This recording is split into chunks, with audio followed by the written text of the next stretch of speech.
Eleições 2018. A TV Sergipe conclui hoje a rodada de entrevistas ao vivo com os candidatos ao governo do estado. Foram convidados para participar do SA1 os 5 candidatos mais bem posicionados na última pesquisa realizada pelo Ibope, contratada pela emissora. Os outros 4 candidatos tiveram entrevistas gravadas que vão ser exibidas na edição de amanhã.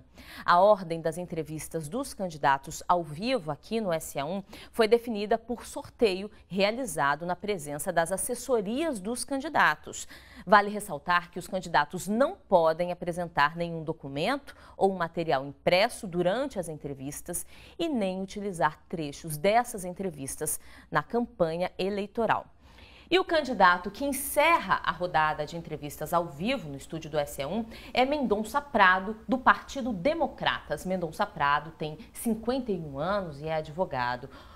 Boa tarde, candidato. Boa tarde, Priscila. Boa tarde, telespectadores. O tempo de entrevista é de 20 minutos e o tempo do senhor começa a contar a partir de agora. Candidato, o senhor tem 30 anos de vida pública e, como político experiente, o senhor deve ter observado que o Brasil passa por um momento de mudanças. O eleitor está cada vez mais intolerante com a corrupção e espera clareza, legalidade e transparência em quem vai votar. Em 2017, o senhor foi afastado pela Justiça da direção da Empresa Municipal de Serviços Urbanos de Aracaju, por suspeita de que o senhor teria descumprido decisões judiciais na licitação para contratar a empresa de coleta de lixo na capital. O Ministério Público investigava fraudes nesse processo de licitação. Diante desse episódio, candidato, eu pergunto por que o eleitor deve ver no senhor alguém capaz de administrar acima de qualquer suspeita? Porque o povo de Sergipe me conhece, você falou muito bem, 30 anos de vida pública sem nenhum problema. E este caso específico, a investigação que foi feita, relacionou fatos de outras administrações anteriores. Primeiro ponto, nós não fizemos licitação, nós fizemos um contrato emergencial. Segundo e último ponto, realmente houve o afastamento, mas posteriormente o próprio Tribunal de Justiça determinou o retorno porque percebeu que o afastamento foi de forma infundada e mal explicada. Candidato, mesmo assim, houve uma intervenção judicial que o afastou da direção de um cargo público. A minha pergunta tem a ver com essa questão da transparência, do que o eleitor espera que o candidato ou que o administrador ele tenha essa legalidade, que esteja acima de qualquer suspeita. A própria interferência da justiça em uma atividade que o senhor estava direcionando, todo esse processo de contratação emergencial, demonstraria para o eleitor que o senhor não estava sendo transparente nesse processo, que deixou dúvidas em relação à maneira que o senhor conduzia essa questão? A sua indagação está parando no começo da história. Essa história teve passos seguintes. O afastamento se deu em função de um pedido de uma delegada. Quando nós apresentamos a nossa defesa, a própria Justiça determinou que nós retornássemos ao cargo. Então, não tem nenhum problema. Tudo resolvido. Bom, candidato, o senhor está dizendo que não tem um problema, vamos voltar para a questão da sua atividade parlamentar, né? O senhor, em 2013, quando o senhor era deputado, o senhor votou a favor da PEC 37. Sim. Essa PEC, ela propunha limitar o poder de investigação do Ministério Público e foi alvo, na época, de muitas críticas. Apenas 9 deputados votaram a favor dessa PEC e o senhor foi um deles. Eu te pergunto por quê? Por que o senhor era a favor de limitar o poder de investigação do Ministério Público? Essa história de limitação de poderes do Ministério Público é mentira. Não existe nada disso. Isso foi uma invenção que criaram e que contaminou a sociedade. A PEC 37 era para identificar quem presidiria o inquérito criminal. Eu sou advogado e todos os advogados do Brasil, procuradores, defensores públicos, defendem a tese da PEC 37. Quem deve presidir inquérito criminal é o delegado, é a Polícia Judiciária. O delegado é o representante do juiz no inquérito. Quando se instaura o inquérito, quem deve presidir é o delegado. O Ministério Público acusa, a advocacia, a defensoria defende. Portanto, se a PEC 37 for submetida mais uma vez à apreciação do Congresso Nacional E com essas informações que nós estamos passando e a identificação do que é certo e o que é errado, ela seria aprovada, porque um absurdo é quem acusa presidir inquérito. Seria a mesma coisa de promotor ser promotor para denunciar e juiz para julgar no âmbito do inquérito. Isso é uma distorção inadmissível e eu não mudei de posição, continuo firme, do mesmo modo que todos os advogados, que todos os defensores, que todas as pessoas que fazem o lado oposto do Ministério Público, que é o da defesa, defendem. Mas, candidato, essa proposta, se o senhor levar em consideração o momento que o país vive, com tantos escândalos de corrupção, com tantas questões vindo à tona e com iniciativas que têm a participação do Ministério Público, a exemplo da força-tarefa da Operação Lava Jato, as 10 medidas contra a corrupção e diversas outras também realizadas nos estados que envolvem investigação com a presença de membros do Ministério Público, o senhor não acha que essa proposta poderia levar o eleitor a entender que ela seria para manter a impunidade? Não, você mesmo agora deu um bom exemplo. Na Lava Jato, quem faz as investigações é a Polícia Federal. Numa força-tarefa com a presença de membros do Ministério Público. Sim, mas o Ministério Público tem o papel de denunciar, de acusar. Quem tem que presidir o inquérito é o delegado da Polícia Federal e não o promotor. Se o promotor ele é presidente do inquérito e denuncia ao mesmo tempo, você gostaria que o advogado presidisse o inquérito? Não. A justiça é constituída por um tripé, um juiz, um que denuncia e um que defende. Quem denuncia não pode julgar, quem defende não pode julgar. Isso é uma distorção, isso é um erro que foi cometido ao reprovar essa PEC 37. Eu defendo os delegados da Polícia Federal. Eles é quem devem presidir inquérito e não o promotor. O promotor é para acusar, é para denunciar. O delegado é para presidir o inquérito e o advogado para denunciar, cada um no seu campo.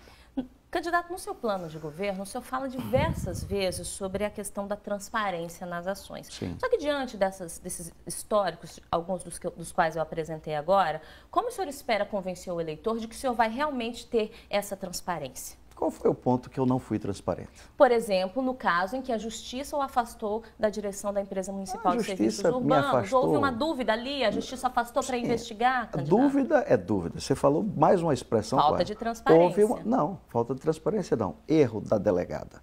A delegada confundiu processo licitatório com contrato emergencial. Contrato emergencial não é submetido à lei das licitações. Concorrência é uma modalidade de licitação pública. Contrato emergencial não tem nada a ver com isso. Tanto foi dessa maneira que o Tribunal de Justiça determinou o meu retorno, porque há um erro de interpretação no caso específico, de despreparo, de falta de conhecimento sobre o direito administrativo, um erro crasso que trouxe toda essa conturbação. Candidato, no seu programa eleitoral, o senhor se apresenta ao seu eleitor como um herdeiro dos feitos do seu partido, o Democratas. Sim. Só que em 2014, o senhor anunciou publicamente apoio ao grupo político que faz justamente oposição ao seu partido. O senhor ocupou cargos nesse governo e também na prefeitura de Aracaju. Sim. O senhor não acredita que o eleitor pode encontrar incoerência entre esse seu discurso de herdeiro dos feitos do seu partido e as alianças que aconteceram? Primeiro, eu nunca disse que era herdeiro de ninguém, nem do partido, mas admito que eu sou integrante do Democratas, o meu único partido desde que iniciei como vereador. E até saí do Democratas, mas por circunstância me mantive no Democratas. Nunca deixei o meu partido. Eu deixei de votar no candidato do PSC, que era o candidato a governador apoiado pelos Democratas, um direito meu. E votei no candidato do PMDB à época e na senadora Maria do Carmo, que foi a senadora eleita do meu partido. Votei nela. Não houve incoerência absolutamente nenhuma. Muito pelo contrário, houve coerência. Tudo que eu dizia de um candidato, admitia que o candidato não servia para o estado de Sergipe, que o candidato não prestava, eu fui e disse, não voto e não votei. Mantive a minha coerência. Mas se até recentemente o senhor fazia parte desse governo, o eleitor vai conseguir entender essa diferença de que agora o senhor se propõe a fazer um caminho oposto? Olha, eu fui para o governo a convite. Eu tinha sido presidente da Comissão de Segurança Pública e Combate ao Crime Organizado. Eu tenho uma relação de proximidade com as carreiras policiais, policial militar, policial bombeiro, delegado de polícia. Está aí a PEC 37 que exemplifica a minha defesa em relação às polícias. aos delegados de Polícia Civil e aos delegados de Polícia Federal. E eu mantenho a minha posição sempre coerente em defesa dos nossos policiais. Portanto, eu fui por uma questão técnica, circunstancial. Nunca me filiei a um partido da base do governo.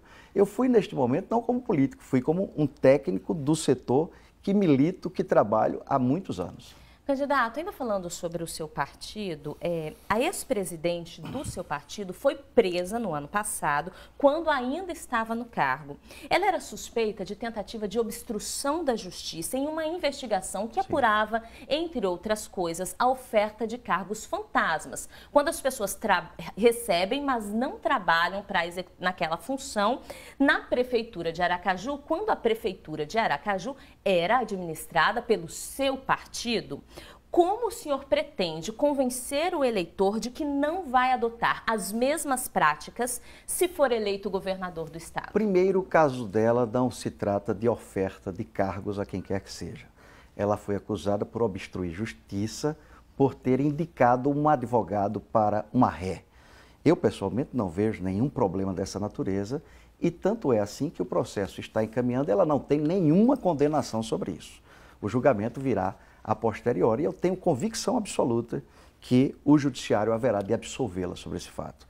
Em relação aos fatos mencionados e narrados sobre a prefeitura, nós tínhamos, lamentavelmente, não é justificativa, mas é a realidade, um prefeito que estava acometido pelo mal de Alzheimer, que hoje, infelizmente, não é nem candidato, nem está na campanha, que sequer reconhece as pessoas e que muitos da administração essa, que eu não fiz parte, se aproveitaram e fizeram todos esses erros que a justiça deve punir exemplarmente quem cometeu qualquer tipo de ato ilícito. Algumas dessas pessoas pertenciam ao seu partido. O senhor vai afastá-las caso seja eleito governador? Qual pessoa faz parte? Pessoas da família, por exemplo, dessa pessoa que o senhor acabou de citar. A família, quem cometeu o ato ilícito deve ser punida exemplarmente. Aqueles que o crime foi cometido, se é que houve crime, foi cometido, deve ser punido exemplarmente. A justiça está aí e é dever da justiça punir quem comete qualquer ato ilícito.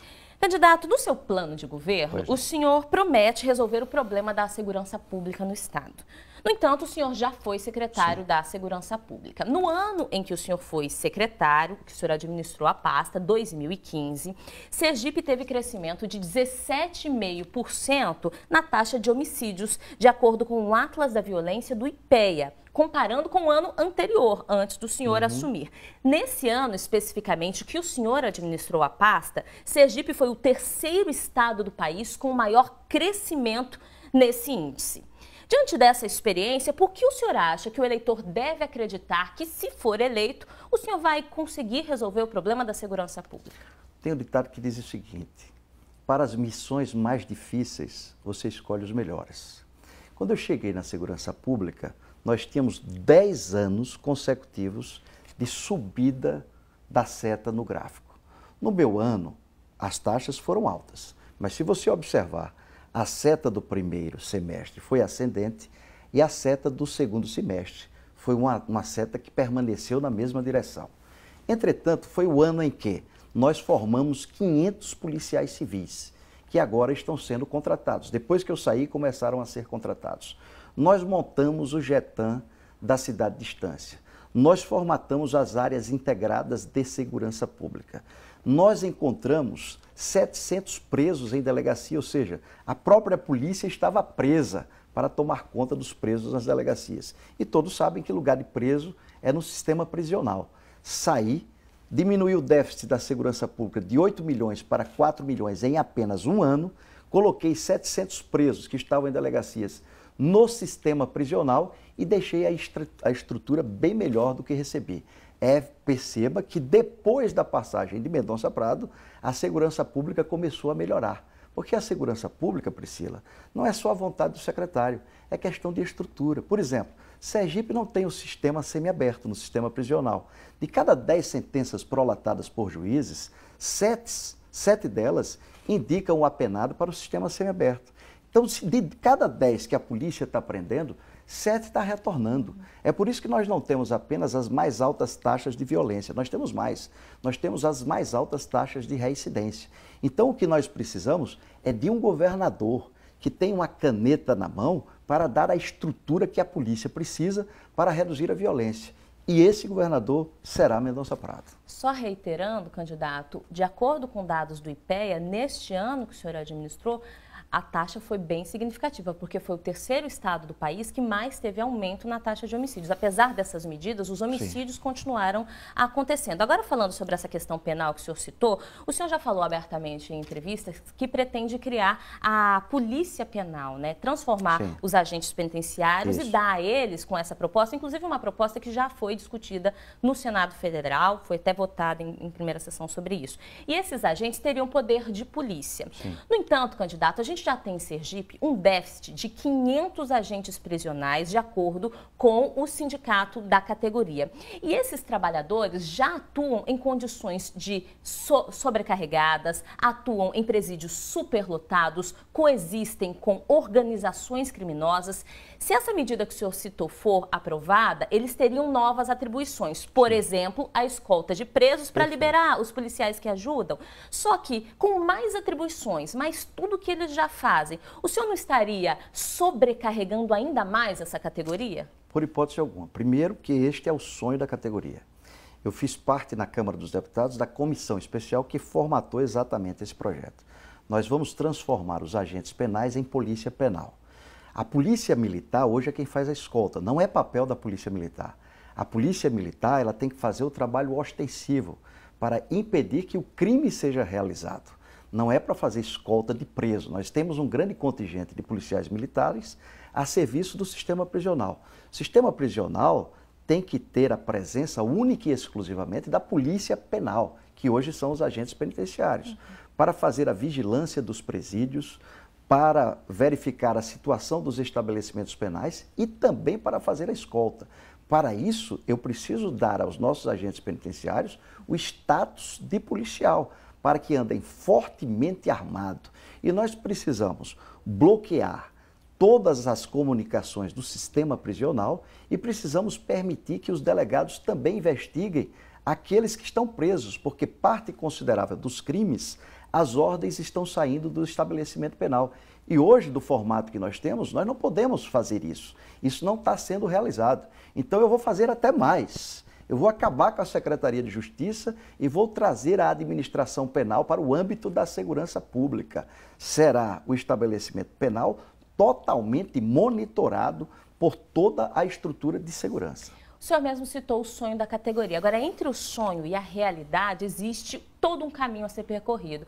Um relatório da OAB apontou que a gente tem mais de 5 mil presos para cerca de 2.200 vagas no estado de Sergipe. Já está superlotado. Só esse poder de polícia seria suficiente para que a situação fosse resolvida ou eles não ficariam ainda mais isolados no meio de uma circunstância bem catastrófica que existem as unidades prisionais, não só no estado de Sergipe, mas no Brasil como um todo? Veja, nós temos a lei de execuções penais mais moderna do planeta. O problema é que a lei não é colocada em prática.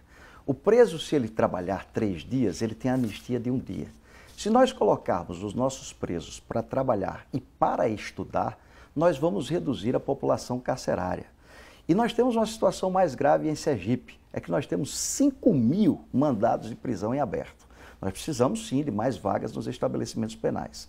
E vamos colocar para funcionar o semiaberto, para que as pessoas cumpram pena. Porque o que está acontecendo em Sergipe é que o sujeito rouba, furta, a polícia prende e o judiciário é obrigado a colocar ele para fora por falta de estabelecimento penal. Eu vou botar o semiaberto para funcionar, porque quem roubar, quem furtar e for enquadrado no semiaberto será devidamente preso no sistema prisional. Candidato, a gente tem 2 minutos de entrevista, eu tenho uma pergunta ainda para o senhor. No seu plano de governo, na página 24 do seu plano, o senhor fala em fusão de secretarias e fala na criação da Secretaria de Educação, Cultura, Esporte e Lazer. Isso. O senhor acreditaria que pode contemplar satisfatoriamente todas essas áreas? E eu falo isso porque existe uma cobrança muito grande de pessoas do esporte, da cultura, de que não há investimentos nesse setor. Pessoas que têm que pedir dinheiro quando vão para uma competição, uma situação muito comum. O senhor acha que com apenas uma pasta o senhor vai ter condições de administrar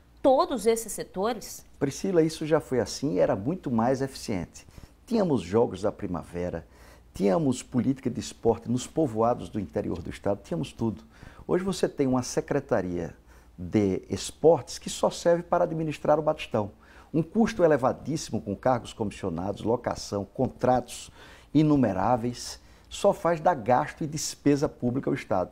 Nós não precisamos de secretarias em quantidade, nós precisamos de políticas públicas. Implementarei as políticas públicas. Vou fazer a fusão, será uma única secretaria.